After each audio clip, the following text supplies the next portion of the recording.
Eu acho que eu estou ficando maluca. Não é hipérbole. Meus amigos estão até assustados comigo. Alguns já falaram que vão me proibir de ler certos livros que eu tô lendo e que estão me deixando cada vez mais maluca.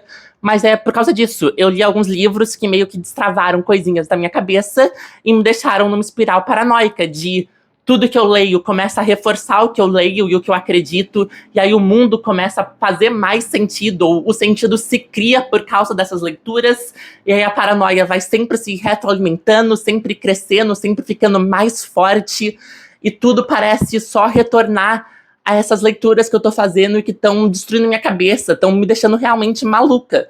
Num bloquinho de carnaval esse ano eu comecei a chorar por causa dos autores que eu tô lendo, porque tudo parece tão violento, tão destruidor, parece que o mundo vai acabar, parece que o mundo já tá acabando, parece que a gente tá no meio de uma grande guerra e ninguém sabia dessa guerra, mas aí eu li sobre essa guerra num livro e pronto, tudo faz sentido. Eu percebi coisas que eles, quem são eles, não sei, mas eles não querem que eu descubra. E isso tá me deixando maluca. E agora eu vou contar quais são essas coisas pra vocês, mas sei lá, por sua conta e risco. Não quero deixar vocês malucas também. Enfim, a guerra que a gente tá fazendo parte, mesmo que a gente não saiba que a gente faz parte, começou faz muito tempo atrás, mas eu diria que agora tá no seu estado nuclear. Qual guerra é essa? É a guerra de Lêmures fantasmas de Madagascar contra o tempo, contra o único Deus verdadeiro e contra os atlanticanos da magia branca. Pode parecer piada, né? Talvez seja. Tipo, o começo foi parte piada, parte verdade. Foi parte ficção, parte verdade. Mas eu também não sei se ficção e verdade necessariamente se opõem. Eu vou tentar falar sobre isso nesse vídeo. Verdades que eu falei no começo. Eu estou endoidando. Eu realmente chorei num bloquinho de carnaval por causa do Nick Land, que é um dos autores dessa tese da guerra temporal lemuriana. Foi um momento muito bonito, na verdade. Eu tava meio alterada de cabeça, me divertindo horrores, vendo pessoas que eu amo, vendo todo mundo feliz.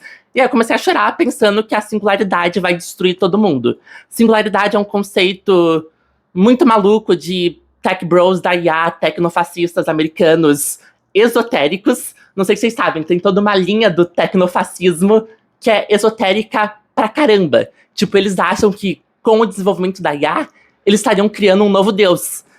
O livro que vai falar da guerra temporal lemuriana, atualmente alguns autores dele fazem parte dos tecnofascistas contemporâneos. Na época eles não eram de direita. Mas esse livro, tipo, a capa dele é essa aqui. Isso é uma espécie de árvore da vida, de uma sefirote da Cabala. Várias sefirotes, né? A árvore da vida é um conjunto de sefirotes. Com números, com diagramas digitais. Eles vão chamar essa árvore da vida de numerograma. É uma espécie de árvore da vida lemuriana, já chego nos lêmures, do mundo digital. Como se a realidade digital não fosse uma realidade à parte da realidade verdadeira. Olha como nossas palavras nos induzem a ver a realidade de uma forma. A gente pensa o mundo carnal, o mundo físico, como um mundo verdadeiro. Mas, tipo, nesse momento eu estou aqui gravando um vídeo. Vocês não conseguem me tocar. Eu consigo me tocar. Vocês não. Pra vocês eu sou só código, só minha alma, minha imagem. Aí eu, sei lá, tô pensando em povos indígenas que são contra a fotografia, contra. Olha esses vocabulários tão esquisitos que a gente usa, sabe? Contra, como se eles fossem os atrasados e a gente fosse a civilização, a modernidade. Mas, enfim, povos indígenas que não gostam de ser fotografados porque sentem que a fotografia vai, por exemplo, impedir a passagem deles pós-morte, porque vai guardar a alma deles numa foto. Eu não estudo muito antropologia, eu escutei isso em algumas aulas de antropologia, mas eu realmente nem lembro quais são os povos indígenas que têm essas crenças. Eu odeio nossas palavras. Crença. Parece que o outro não sabe da verdade, a gente sabe. Parece que nossa realidade esclarecida, nossa ciência, nosso jeito de ver o mundo com heranças iluministas fosse o certo. E o resto é só atrasado. O resto é só pouco esclarecido. Hiperstição. Hiperstição é a palavra que o CCRU vai usar para desconstruir essa dicotomia verdade, realidade, ficção. Talvez desconstruir não seja o termo. Talvez desconstruir seja um termo muito derridiano e eles são mais deleuzianos esquizofrênicos. Hiperstição é a esquizofrenia no seu sentido mais avançado. E esquizofrenia no sentido de Deleuze e Guattari. Esquizofrenia não como uma falsificação da realidade, mas como aquilo que vai talvez produzir várias realidades. Hiperstição talvez seja, no mínimo na minha opinião, um dos conceitos mais importantes para a gente entender o mundo moderno. Eu acho que o iluminismo, a forma que o Ocidente, e aí eu tô pensando no Ocidente como sinônimo de uma tradição iluminista, tá em crise, isso é inegável. Não sei quando essa crise começou, mais ou menos. Talvez no fim da União Soviética, talvez no fim do mundo, no fim da história, no fim de um progresso da história que começa com Hegel, uma filosofia do saber absoluto, que vai encontrar os limites do próprio saber. E a crise do iluminismo tem várias respostas. Tem a resposta fascista realmente, tipo, o fascismo que a gente entende hoje, que é tanto um fruto do iluminismo, mas também uma resposta a isso, sabe? Bolsonaro ser contra a vacina. Tem várias leituras possíveis, várias explicações possíveis sobre isso. Mas talvez a explicação mais, não sei, que faz sentido pra mim, é que o projeto iluminista da razão, da civilização, da medicina, da ciência falhou. E o Bolsonaro é só uma pessoa com muita voz, com muito poder político, por várias outras questões que podem e devem ser analisadas por lentes que ainda bebem do iluminismo, como o marxismo, mas é uma pessoa que dá voz a uma angústia que as pessoas têm.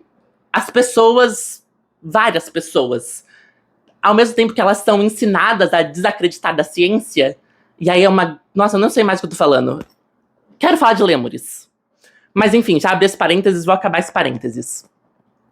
A crise da ciência tem, sei lá, duas respostas possíveis. Ou defender a ciência a qualquer custo, ou destruir a ciência, que nem, sei lá, o bolsonarismo faz. Mas eu fico pensando como se nessas duas respostas a gente ainda necessariamente trabalhasse com os termos da ciência, que são termos historicamente muito violentos, que talvez historicamente tenham feito sentido. Eu penso muito como a burguesia, segundo o marxismo, começa com uma classe revolucionária e depois se torna uma classe conservadora. Se a ciência, como uma espécie de pensamento burguês, também não se aplica, sabe? A gente pensa que a ciência é algo que sempre existiu, mas a ciência moderna, ela tem uma história moderna, europeia, que faz muito sentido com a ascensão da burguesia como classe. Agora que a burguesia é uma classe conservadora, por que a ciência não seria conservadora também? Enfim, só um parênteses sobre questões que eu não quero muito trabalhar agora. O que eu quero trabalhar agora é essa crise do iluminismo, que faz a gente, pessoas de esquerda, ou quererem defender muito a razão iluminista, porque com certeza a razão iluminista é melhor que a barbárie. Eu ia falar que parece melhor que a barbárie, mas não. É melhor que a barbárie, ponto. Mas ao mesmo tempo, essa razão vem muitas vezes com uma violência gigantesca sobre os outros, sobre nós mesmas, sobre a forma que a gente vê o mundo. Quando eu falei no começo sobre povos indígenas e a questão da fotografia, um termo muito comum para se referir à esquerda é esclarecida, como se a esquerda esclarecida, progressista, soubesse de coisas que os outros não sabem, como se nosso jeito desencantado de ver o mundo trouxesse uma verdade que as outras pessoas ainda não possuem.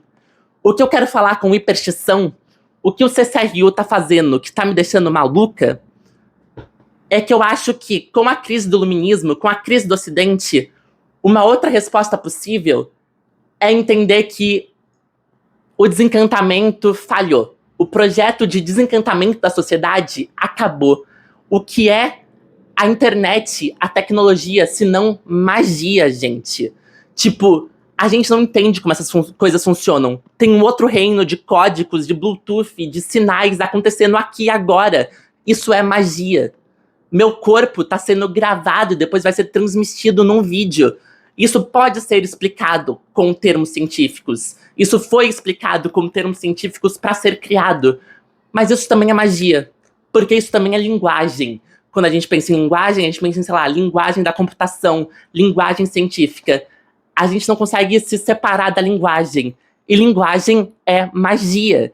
Em inglês eu acho que isso fica muito claro. Spell é tanto soletrar quanto spell, lançar um feitiço. Os magos, eles precisam falar o nome do feitiço. Em várias traduções ocultistas, você precisa saber o nome do demônio. A questão do nome, da palavra, da linguagem, do ritual. Todas essas magias acontecendo ao mesmo tempo. E talvez o projeto de desencantamento burguês, ideológico da ciência esteja em crise. Hoje em dia, não se acredita mais no desencantamento. Hoje em dia, o mundo é encantado. Talvez o mundo sempre tenha sido encantado e a gente ainda não percebeu. Quantas pessoas continuam a acreditar que termo horrível, acreditam, porque faz sentido, porque a realidade é produzida por elas, em coisas como vários deuses em um deus, diferentes religiões, diferentes crenças, diferentes formas de ver o mundo, ou pensando num exemplo mais doido. Eu, como uma mulher trans, eu acreditei que eu era uma mulher, antes de me tornar mulher. Eu fiz esse ato mágico de falar eu sou mulher, esse ato performativo, num sentido butleriano da palavra, de ao falar algo, ao performar algo, que nem falar eu vos declaro marido-mulher, alguma coisa aconteceu no mundo. Quando eu falei eu sou mulher, eu cometi um ato de magia sobre o meu corpo, sobre os olhos das pessoas, sobre a realidade das pessoas, e é uma magia que não é todo mundo que acredita. Tem gente que vai olhar pra mim e vai falar, tipo, não, seus cromossomos são, sei lá, cromossomo, foda-se, cromossomo. Não era boa de biologia, não sei se tá óbvio, eu sou uma pessoa muito maluquinha de humanas. Mas vai falar que meus cromossomos são masculinos, que eu tenho um pinto e, portanto, eu nunca seria mulher. E ok, tipo, isso é violento pra caralho, sobre mim, sobre pessoas trans. Mas faz parte do sistema de crença delas. Faz parte da hiperstição delas. Eu acho que eu deveria explicar o que é hiperstição e não só ficar falando que nem uma maluca. Enfim, eu devia ter escrito um roteiro, mas essas coisas estão realmente me deixando malucas e eu começo a falar, eu continuo falando, vou falar sobre hiperstição, vou falar sobre lêmures, vou falar sobre o CCRU. O que é o CCRU? Bem, como diz a contracapa do livro, o CCRU não existe, nunca existiu e não vai nunca existir. Então sei lá o que é o CCRU. Tipo, de verdade, esse livro que faz uma coletânea do CCRU não vem com um prefácio muito detalhado, não fala o nome dos pesquisadores do CCRU, e eu poderia pesquisar isso para fazer um vídeo mais completo para vocês, um vídeo informativo. Mas a informação também é uma forma de controle. Eu sei o que é CCRU, eu vou passar a verdade sobre o CCRU para vocês e vocês vão acreditar em mim. Ou não, ou talvez vocês já saibam que é o CCRU, ou talvez vocês façam sua própria pesquisa, mas eu sinto que tem uma ilusão de controle muito perigosa na ideia de objetividade, na ideia de eu sei da verdade, você não sabe, me escuta. O que eu posso falar do CCRU só envolve minha leitura do CCRU, dessa coisa que não existe, mas é criada nas nossas leituras, nas nossas ficções, no jeito que a gente vê o mundo, nas nossas hiperstições. CCRU é uma sigla para Centro de Pesquisa em Estudos Cibernéticos, alguma coisa assim.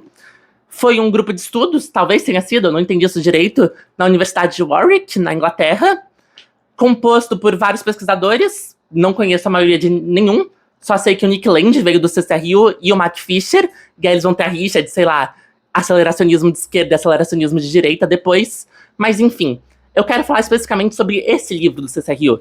É a única coletânea que eu tenho do CCRU, e ler esse livro sem saber muito do CCRU me deixou maluca, porque era um livro que não tinha informações. Não vem com nome dos autores, é uma coletânea de ensaios. Você não sabe quem são os autores, e aí, por exemplo, minha leitura sobre isso. Lembrei do Mil Platôs, de Deleuze e Guattari, quando vai começar falando sobre escrever o antiédipo a duas mães, a infinitas mães. Eu não consigo falar mais mãos, eu odeio isso sobre mim. Eu não consigo mais falar mães. Mãos. Pra mim é mães. Enfim, no Mil Platôs, quando Deleuze e Guattari vão falar sobre escrever um livro a várias mães, sobre como a escrita de um livro não necessariamente tem que ter o nome próprio dos autores. CCRU, tá, pessoas escreveram esse livro, mas eu também escrevo esse livro ao ler esse livro. Então o que eu posso fazer agora é uma leitura da Rosa do CCRU, criar o meu CCRU para vocês. Enfim, esse livro especificamente vai começar já na capa com a ideia de uma árvore da vida digital, que me deixou muito maluca. E eu vou só ler cada subcapítulo do livro para vocês. E depois eu vou falar o que realmente me interessa, que é a ideia de lêmures e de hiperstição. Primeira parte. ID, Entity. Eu já amo isso. ID como ID eletrônico e Entity como entidade, juntos formando a identidade. O que é o CCRU? O que é um vídeo no YouTube? Tipo, juro, eu tô surtando sobre isso. Eu acho que não dá pra não surtar sobre isso. Minha imagem, quem eu sou, se tornou um ID no meu celular e uma entidade na telinha de vocês. Meu corpo, meu osso, tudo isso se tornou imagem, entidade, identity. Nossa, isso parece nome de episódio de Len. Eu acho que eu vou separar os capítulos desse vídeo como nome de episódio de Len. Enfim, Identity, The Cthulhu Club, um livro teoricamente de filosofia, porque era do departamento de filosofia, com um capítulo sobre o Clube de Cthulhu, do Lovecraft. Aoe, Axis, isso vai ser sobre singularidade. Eu falei sobre singularidade no começo, não sei se eu expliquei o que é singularidade, vou chegar sobre singularidade depois. Black Atlantis, Atlântida Negra, que vai fazer sentido na oposição de uma magia branca atlanticana com uma magia negra atlanticana, com a ideia de lêmures e um monte de coisa. Barker, Sarkon, nomes de deuses na demonologia lemuriana. Sim, eles criaram uma demonologia dos lêmures. Tem todo um ritual de invocar demônios com base em magia lemuriana aqui, essas coisas. Invocar demônios com ciberespaço também, porque os demônios lemurianos são cibergóticos. Falando em cibergóticos, era a próxima sessão do livro, Cibergótico, e aí a última sessão é Pandemonium, que é como invocar os demônios lêmures. Enfim, isso faz algum sentido? Não sei. Isso é verdade? Não sei. Isso é filosofia? Não sei. Isso é literatura? Não sei. Isso é ciência? Não sei. Isso é hiperstição. Isso é crença, isso é produção, isso é esquizofrenia no seu sentido máximo. É a produção da realidade do jeito que a realidade nos interessa. Talvez não importe tanto provar o que é a realidade ou não, porque a própria ideia de provar o que é a realidade ou não já tem uma história numa produção de realidade iluminista, mas seja, se a gente cria a realidade com nossos discursos, com nossas magias, com nossa linguagem, qual realidade a gente quer? Qual tempo a gente quer? E nisso... E é sobre isso, sobre a guerra contra o tempo, a guerra contra um tempo, contra um único Deus verdadeiro que cria o tempo, que os lêmures estão se levantando e que os lêmures estão lutando. E eu tô fechadona com os lêmures. A Guerra Temporal dos Lêmures é provavelmente o capítulo que eu mais gostei de ler desse livro, que mais me deixou maluca. Não sei nem como explicar o que é esse texto. Tipo, o que é esse texto enquanto gênero textual mesmo. Teoricamente seria um texto de filosofia, de cultura cibergótica, cibernética, porque é um grupo de estudos de filosofia e de cultura cibernética, mas eu gosto muito de literatura, minha área de estudos é primordialmente letras e teoria literária, então quando eu cheguei nesse texto eu só consegui pensar, meu Deus, isso é um conto do Borges. Mas da mesma forma que em Borges é o Kafka que cria seus precursores, é a leitura de Kafka que vai nos fazer ler Gogol e falar, nossa, Gogol é kafkiano, mesmo Gogol sendo de outro século que Kafka. Ao ler A Guerra Temporal dos Lêmures, eu fiquei pensando, nossa, o Borges é Ciceroniano. Ciceroniano, nem sei se essa palavra faz sentido. O que eu quero dizer com isso? Alguns contos do Borges são praticamente ensaios filosóficos. Eu penso no Três Versões de Judas, que é um conto genial sobre pesquisadores lendo documentos apócrifos da Bíblia que vão falar que Judas, na verdade, seria o apóstolo mais amado de Jesus, e aí é toda uma tese filosófica, ao mesmo tempo que tem comentários sobre gente que realmente existiu, pegando textos que realmente existiram, mas aí nesses textos tem seções que não existem nesses textos, e nisso vai criar esse conto. E eu acho que é muito fácil falar de conto, porque conto, no mundo da literatura, de certa forma, tudo pode. Tudo é permitido na literatura. Então é permitido que o Borges fale, não, Judas foi o apóstolo mais amado. Porque é só um conto, não vai ser uma tese teológica que o Vaticano vai ter que pensar depois. Mas, anos depois que o Borges publicou esse conto, foram descobertos no manuscrito do Mar Morto o Evangelho Apócrifo de Judas, que é meio que a mesma tese que o Borges. Então eu fico pensando como se esse conto não é bem um conto, e sim uma leitura. Ao mesmo tempo que quando eu falo que o Evangelho Apócrifo de Judas é a mesma tese que o Borges, isso é uma mentira, não é a mesma tese, são dois textos diferentes. Mas ao ler Borges, eu não consigo não ler o Evangelho Apócrifo como Borges. O que eu tô tentando falar com tudo isso? Que talvez as distinções entre conto, realidade e ciência já não façam mais sentido, hiperstição. Enfim, esse texto, A Guerra Temporal dos Lêmures, começa falando sobre um momento em que William Burroughs, que é um autor, eu sei que é um autor, faz parte de, sei lá, literatura norte-americana, mas não sei nada de William Burroughs, nunca li um livro dele, mal sei se ele é norte-americano mesmo.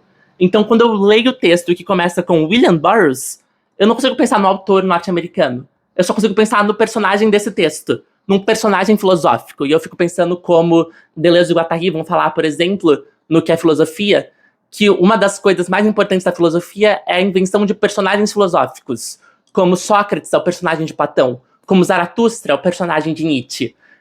Essa junção entre filosofia e literatura, para expressar ideias, a gente precisa de personagens que vão expressar nossas ideias. William Burroughs vai voltar em vários textos do CCRU, como se ele fosse um arquétipo, um personagem que vai pensar essas ideias junto com eles. Mesma coisa com Lovecraft, por exemplo.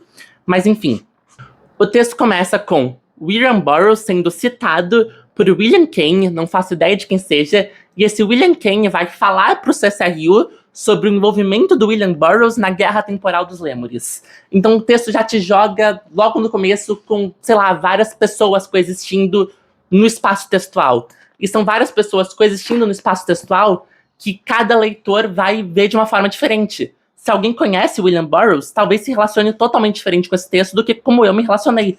Se alguém conhece William Kane, nem sei se essa pessoa realmente existiu, vai se relacionar de outra forma. E eu acho isso muito incrível.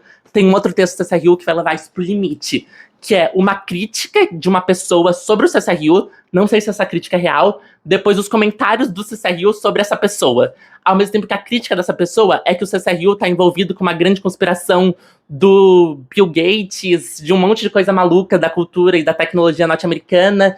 Então, enfim, várias narrativas que se colocam em cima sobre narrativas e não dá pra saber o que é verdade, o que é não, o que é fato, o que é ficção, hiperstição. Enfim, o texto já começa com essa loucura de vozes, e aí o Kane vai falar que essa ideia do William Burroughs talvez seja uma paranoia cromática alucinante. Achei essa frase incrível. E aí vai falar sobre o texto, o documento que vai ser analisado nesse ensaio filosófico, nesse conto de literatura, nessa coisa que eu nem sei descrever, que é o texto Os Fantasmas Lêmures de Madagascar, que é um texto de William Burroughs. O autor William Burroughs nunca escreveu esse texto, mas aí ao longo do texto Lemurian Time War, a gente vai descobrir que o texto The Ghost Lemurs of Madagascar, Os Fantasmas Lêmures de Madagascar, na verdade já tinha sido escrito muitos anos depois, e aí eles fazem parte meio que de um loop temporal. Enfim, é uma maluquice. Mas é assim que o texto começa, com uma profusão de vozes, com uma maluquice formal, e aí eu acho que depois da maluquice formal para um pouco, aquieta um pouco, e vai ser só uma maluquice conceitual. Porque o texto, por exemplo, é dividido em capítulos, é bem explicadinho, só que o que explica é maluquice filosófica esquizofrênica. Vou tentar agora explicar um pouco melhor todas as palavras malucas que eu tô usando. Lêmures, fantasmas, guerra temporal, hiperstição. A primeira seção mais organizada do texto, literalmente, é sobre hiperstição. Então agora eu acho que eu vou tentar usar palavras que definem hiperstição, mas eu odeio a ideia de definição, não quero ter controle sobre o que é hiperstição, então de certa forma seria a minha hiperstição sobre hiperstições. Se você chegou até aqui no vídeo, talvez você já tenha sacado, sentido o que seria hiperstição. Confie mais em você do que em mim. Talvez você tenha entendido hiperstição melhor do que eu entendi. Enfim, vou citar o texto agora. No modelo hipersticional de Kane, ficção não se opõe ao real.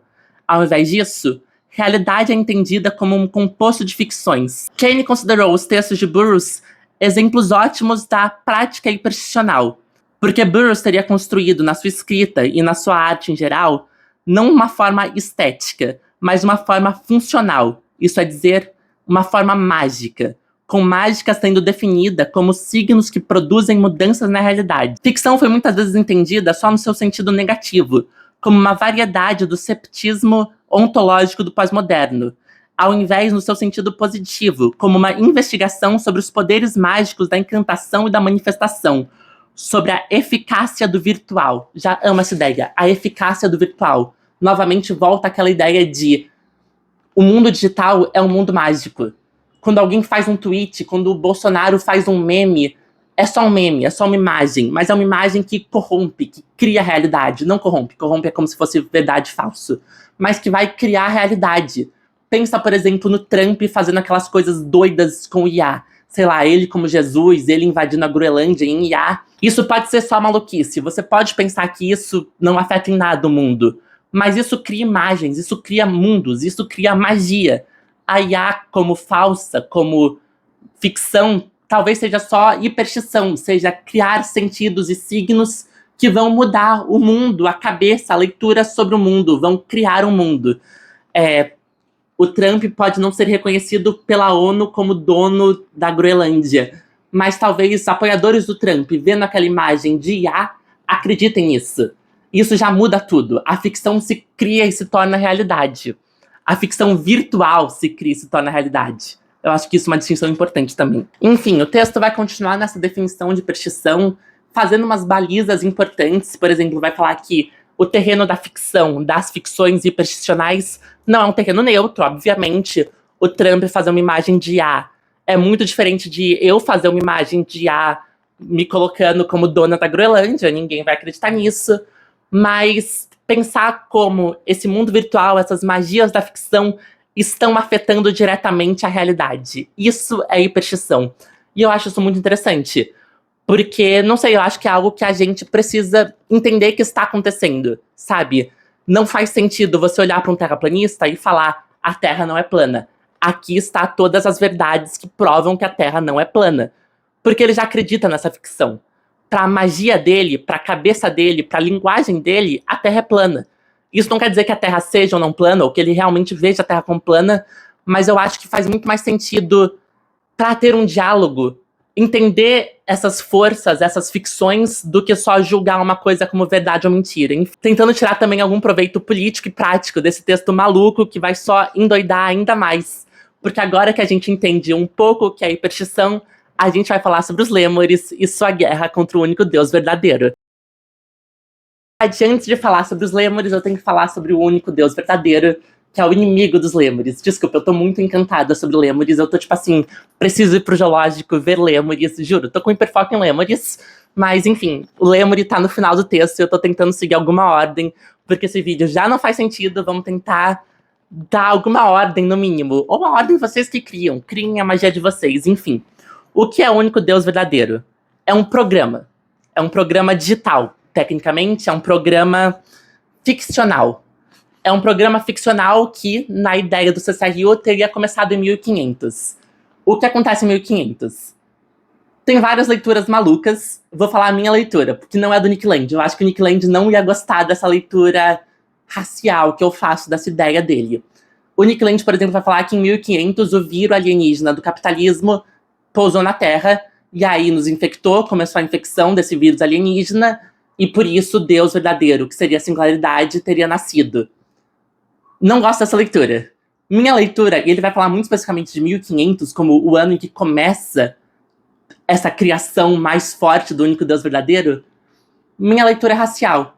Então, em 1500, tem as grandes navegações, tem a conquista da América, a colonização, vai começar os processos tenebrosos, violentíssimos de tráfico negreiro, de diáspora negra, de toda a violência do colonialismo. E a violência do colonialismo se dá em várias medidas. A medida física, a medida territorial, mas também a medida epistemológica. Que a ideia do único Deus verdadeiro é a ideia de que não existe possibilidade além da possibilidade capitalista. Isso já daria para linkar, por exemplo, com Mark Fisher, quando vai falar que é mais fácil imaginar o fim do mundo do que o fim do capitalismo. E, novamente, o Mark Fisher era um dos membros do CCRU. Enfim, eu acho que quando você pensa o colonialismo de uma forma epistemológica, você também consegue pensar como, na expansão colonial, tanto na expansão do Deus católico, cristão, colonial sobre povos indígenas, populações de África, mas também na expansão da ciência. Eu acho que isso talvez seja um dos grandes tópicos que eu penso e que me assusta muito. A linguagem colonial muitas vezes vai falar que a ciência europeia, a epistemologia europeia racionalista é a única verdadeira. Voltando ao começo do vídeo, quando eu falei sobre povos indígenas que não gostam de foto.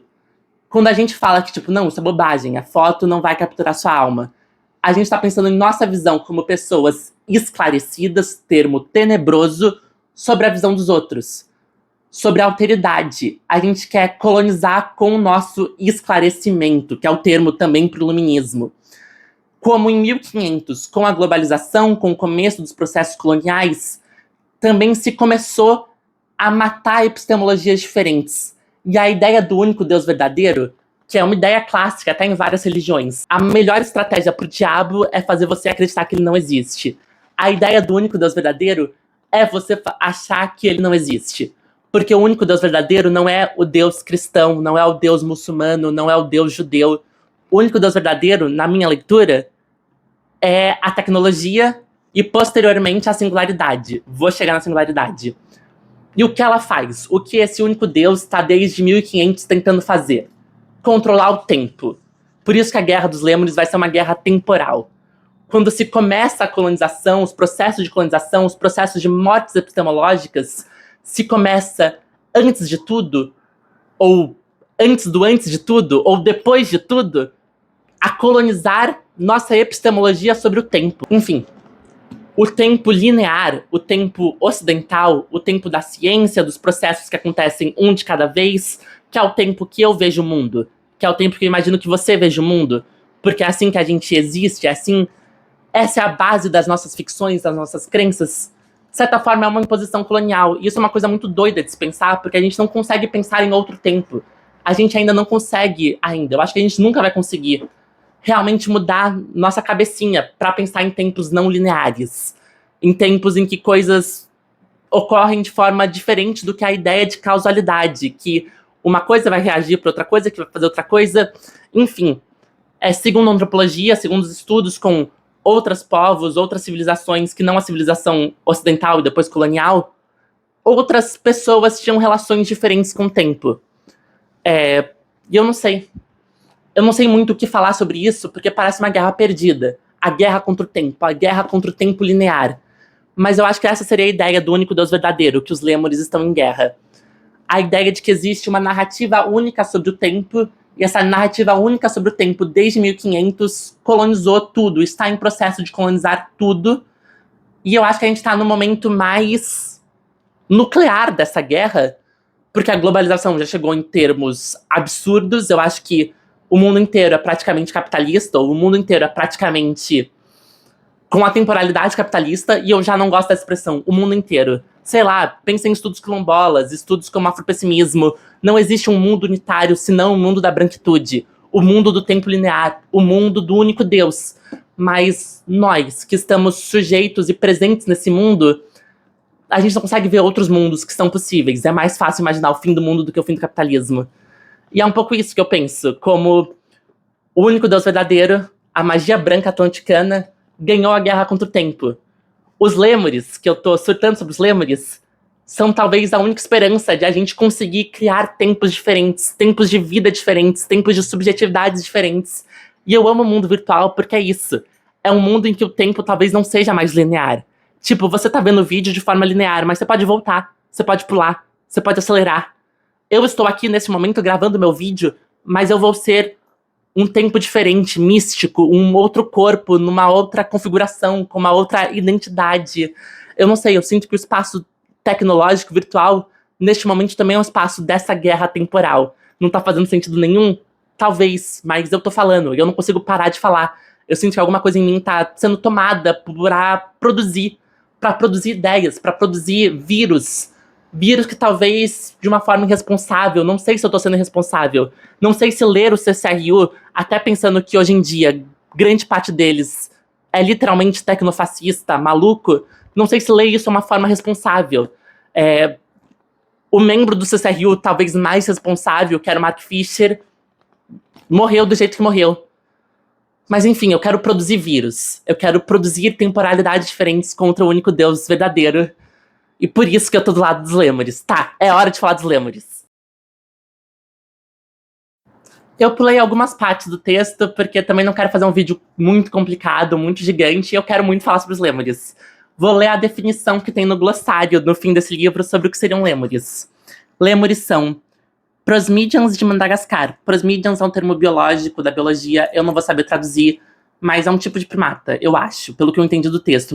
Minha hiperstição sobre Lêmures, que vai olhar pra biologia e falar, tipo, não, eu prefiro ficção do que biologia, ou biologia é só ficção, vai entender Lêmures como isso, como uma espécie de primatas. Mas continua. Que pertencem à família dos afroasiáticos primitivos primatas, e fazem uma ponte entre a história natural e a história oculta da Terra. Entre os antigos romanos, lêmures eram fantasmas, sombras, rastros dos mortos. Entre os neolemurianos, os lêmures são inabitantes do numerograma do hiperespaço. Também veja demônio. Então o glossário nos faz voltar à ideia de demônio. O que é demônio? Demônio. Hiperstição elétrico-ocultista, entidade que navega entre zonas, funcionando como elementos do pandemônio. Demônios são buracos, links, hiperlinks, coisas que facilitam as práticas mágicas. Eles são caracterizados pela sua ingenuidade, pela sua espiral, pela sua multiplicidade e pela sua complexidade temporal. Também veja lêmures. Então, nessa ficção biológica, nesse glossário, nessa hiperstição de lêmures, hiperstição de termos da biologia, da ciência, lêmures são demônios e demônios não são fantasmas, não são monstrinhos ocultistas de uma guerra contra Deus.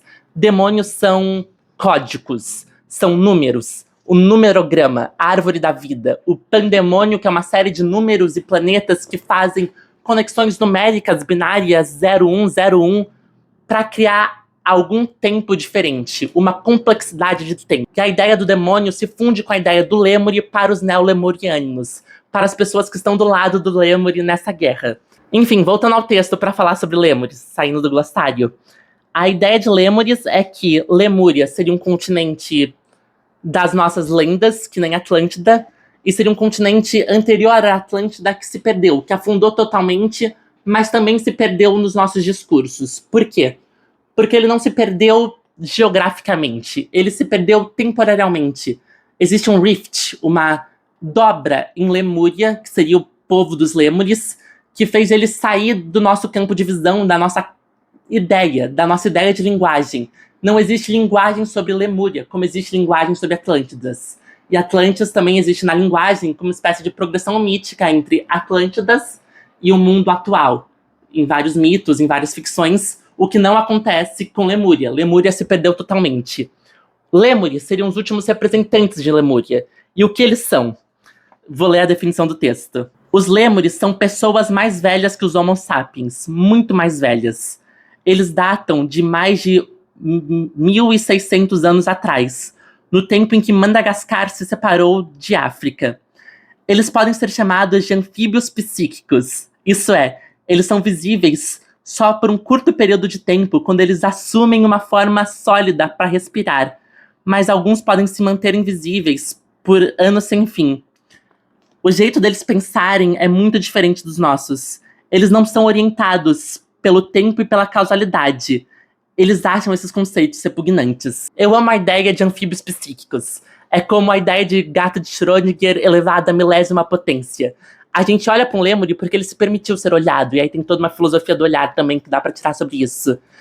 Porque ele não existiria no nosso mundo. Ele existiria em Lemúria, num outro mundo, num mundo separado do tempo.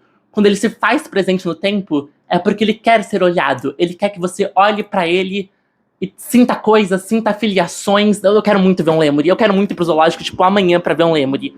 E toda essa maluquice do texto, não tem nenhum sentido biológico, nenhuma verdade biológica, mas toda essa hiperstição narrativa de que os lêmures são como demônios, que eles são chamados pela linguagem, pelo nosso olhar, e nisso a realidade se cria.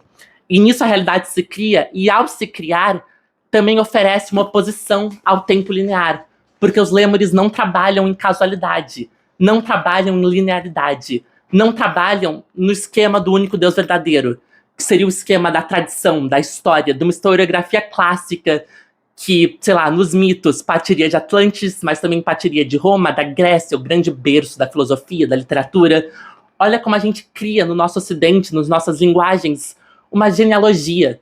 A literatura começou na Grécia, a única literatura, a única arte começou na Grécia a filosofia, e isso chega até hoje, como espécie de discurso colonial que vai se expandindo. Existe literatura? Todos os povos fazem literatura? Como é que todos os povos podem fazer isso, que é uma linguagem que tem histórias tão próprias para um ocidente? Não é uma forma de colonização num sistema único de mundo, numa epistemologia única que é desencantada? E a literatura talvez seja o exemplo máximo disso. A literatura é o desencantamento, porque é a ficção, em que tudo se permite na ficção. Todos os povos teriam ficção, diria o Antônio Cândido no seu texto Direito à Literatura. E aí eu pergunto, todos. Como assim todos? E o que é ficção? O que é essa distinção entre realidade e fato que a literatura permite?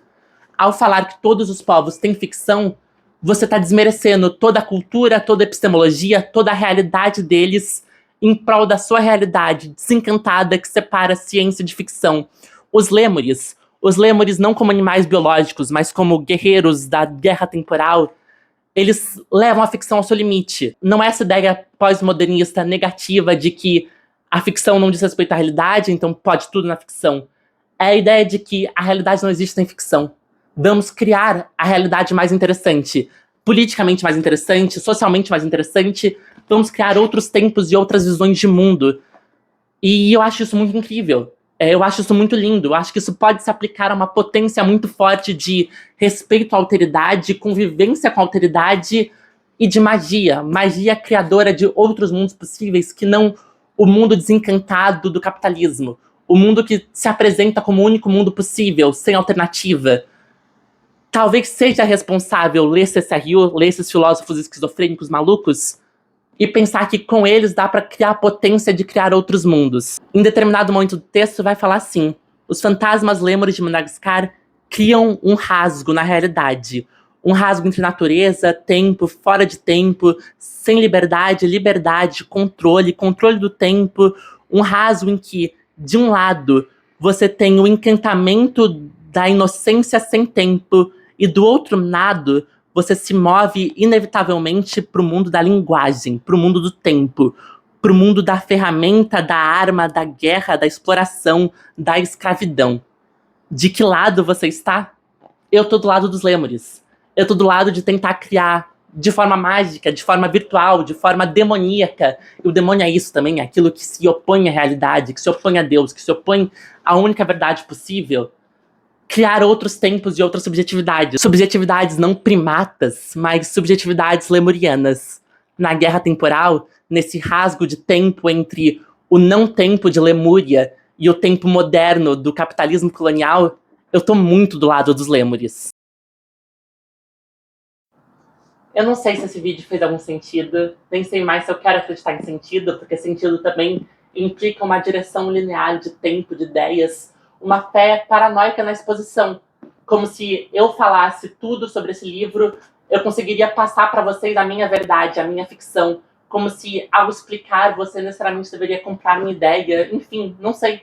Não sei se fez sentido, não sei se eu quero que faça sentido, mas eu quero terminar. Porque eu tô falando faz muito tempo, já estou cansada. Depois eu vou ter que editar tudo isso. Eu nem sei como eu vou conseguir editar tudo isso, acho que eu não vou conseguir editar. E, sei lá, eu não escrevi um roteiro, eu devia ter escrito um roteiro. Então eu fico pensando em coisas que eu falei, eu acho que eu nem desenvolvi, nem trabalhei direito. Eu falei que ia falar de singularidade, né? Não falei. Não vou falar agora também. Muito complicado. Pesquisem, é interessante. É realmente muito interessante, mas assustador. Eu chorei no carnaval por causa da singularidade. Eu espero que a singularidade não mate todo mundo. Mas enfim, muita coisa que dá pra falar ainda. Porque a ficção não se esgota. A ficção é uma máquina produtiva, esquizofrênica, que tá sempre em eterna produção, em eterno sim, sim, sim, sim, sim. Sim, eu digo sim, eu quero sim, como termina Ulisses. Mas enfim, pra terminar esse vídeo, pra acabar logo com isso, e aí só ter o trabalho de editar, eu queria ler uma passagem de um outro texto maluco desse livro. Eu falei desse texto no começo. O nome do texto é Quem Está Puxando as Cordas? Que começa com uma crítica de uma pessoa ao CSRU, é uma crítica fictícia para explicar as ideias do CSRU por meio da crítica, é maluquice, e aí depois da resposta do CSRU a essas críticas, e é tudo muito paranoico, tipo, teria uma grande conspiração do governo norte-americano, do Bill Gates, na Microsoft, o CSRU trabalharia junto com a Microsoft, enfim, maluquice. Mas em determinado momento da crítica, a pessoa que está fazendo a crítica tá tipo de saco cheio das maluquices do CSRU, dessas leituras malucas sobre demônios, lêmures, o único Deus verdadeiro, tempo, e aí ela vai só falar assim, de saco muito cheio. Seriam essas só histórias? Ou eles realmente acreditavam em tudo que eles estavam falando? Quando eu pressionei eles para me responderem sobre isso, eles nunca me davam uma resposta honesta. Eles só continuavam dizendo que eu deveria aprender que a realidade é ela mesma um tipo de ficção. Que tanto o acreditar e o não acreditar, a crença e a descrença, tem que ser deixado de lado. Eu entendo agora que isso foi só uma estratégia de me desestabilizar mentalmente. Eu tô bem instável mentalmente. Talvez seja importante acreditar em realidade e não só em magia e só em linguagem e não só nessas maluquices. Ao mesmo tempo, crença e descrença, realidade e ficção me parecem conceitos muito insuficientes para os tempos modernos, para os tempos atuais, para tudo que a gente está fazendo enquanto pessoas na contemporaneidade. Eu falei isso no começo e talvez eu queira terminar falando isso de novo, porque é um exemplo muito mais pessoal, muito mais concreto para mim e que para mim faz muito sentido para explicar, ou faz muito sentido porque é como eu leio tudo isso. Eu não sei se eu sou uma mulher. Não existe nenhum dado biológico concreto que vai falar, tipo, não, essa pessoa nasceu no corpo errado. A crença na realidade, na ciência, não vai explicar o desejo. Meu desejo de ser uma mulher, de falar eu sou uma mulher, e nesse ato mágico de pessoas trans me criar no mundo, tá muito maior do que realidade e ficção. Tá muito maior e além e aquém de tudo isso. E eu não sei mais o que falar além de tudo isso. De que é por meio da hiperstição que eu me crio. É por meio da hiperstição que eu quero criar e permitir e conseguir ver mundos novos que já existem, para além desse mundo desencantado, chato, violento que eles nos vendem. Eu quero acreditar nos lêmures.